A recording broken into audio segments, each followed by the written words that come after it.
Hello, welcome back. Let's check out how to use WhatsApp Status Downloader extension, which is quick and easy and absolutely free. Step 1. Install Chrome extension. Go to Google and type Premium Sender, and now choose the website. Well, here, choose the option on top, Premium Hub Toolkit, and head to WhatsApp Status Downloader.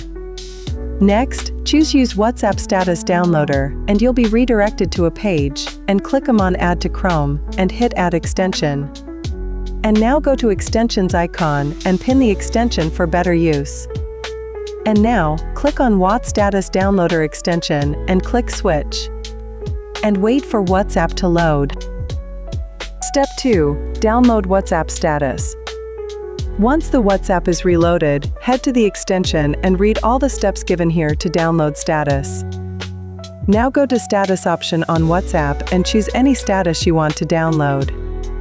You can see the download icon on the right top. Click on it and your status has been downloaded in seconds. You can find it here. Go to Downloads and open it. You can also download videos as well. Try this quick and amazing tool today, and don't forget to like, comment, share, and subscribe to our channel for more.